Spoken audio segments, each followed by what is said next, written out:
And again, yeah, this is the last thing that the Gulf Coast needs, Nicole, just 6 weeks removed from Hurricane Laura. Yeah, and Galveston area will likely see some rain and wind from this, but they're not looking at storm surge in Galveston. They're not looking at the direct hit. It's going to happen to their east out into Louisiana, likely this evening. So about 7 or 8 o'clock tonight, we will continue to see some of that developing. Now, it's a Category 3 storm at this point. The hurricane is out over open waters of the Gulf with 120-mile-per-hour winds.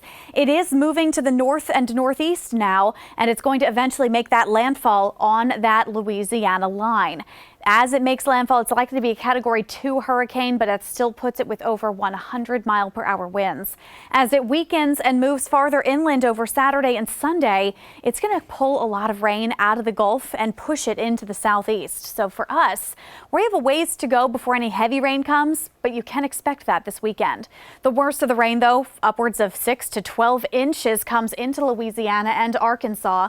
It stretches several inches across areas like Tennessee and northern Alabama. As far as the timing of it, we're going to hold on to some cloud cover today. Maybe a brief shower. Look at this by this evening, 8:30 tonight. That's the time frame here as that landfall occurs. We may begin to see some showers, but heavier showers really kind of come on and off throughout the day tomorrow. Sunday is when we're expecting more soaking rain and thunderstorm activity. A few of the storms that come this weekend could be strong to severe. We're watching late morning through early afternoon Sunday for the worst of it, and then it should begin to taper off, though, of course, we're not going to be fully clear until Tuesday. Monday, you'll see even a couple of showers will linger. So as far as the weekend is concerned, Saturday, we could see a half to 3/4 of an inch of rain. Sunday, we could see an additional inch or so of rain, putting us at a total for this full storm at 1 to 2 inches. Likely not enough to create a huge concern for flooding, but we will still watch that closely as small streams and creeks could briefly overflow. As far as current conditions, we've got cloud cover. You see a couple sprinkles trying to make their way out of eastern Tennessee. I don't anticipate much, if any, rain during the day today. It just generally stays cloudy, but if a brief sprinkle passed you by, don't be, surprised, and just know that it's not going to amount to anything today. Tomorrow, we begin with more of a widespread shower. It's going to stay light early and then get heavier toward midday.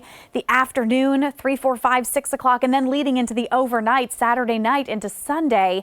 That's when we start to see some of the heavier rain. So, of course, Clemson's got a night game tomorrow. We're going to be watching that, as I'm sure they'll see at least a few downpours. Sunday's looking more of a soaker. We're seeing widespread heavy rain and thunderstorm activity through about mid-afternoon. Then it tapers off to slightly less intensity by the Sunday night, but it's not going to move out fully until almost Tuesday. So that's something of note. It's in the 50s and 60s right now. We're going to see temperatures today climb to about 74 degrees in the upstate. In western North Carolina, 20% chance for rain with a high of 71. So as we rate your day, the sky meter puts you right at a 9 out of 10. Not a bad day by any means. And as we look at your 7-day forecast, it's Saturday and Sunday that bring the widespread rain and storms, 1 to 2 inches of rain and a severe threat Sunday. Monday, a few showers, and then it dries out and stays comfortable. Want to get your riding forecast now, sponsored by Harley-Davidson of Greenville. You might have a brief chance to ride on Saturday between some of that scattered rain, but some of the rain could get heavy. So I'd say tuck the bike away this weekend, especially Sunday, as that soaking rain comes through and the storms that could turn strong. Western North Carolina, you're looking at on and off rain all weekend, heavy at times, especially into Sunday. So keep that bike tucked away and you'll be able to ride several days next week.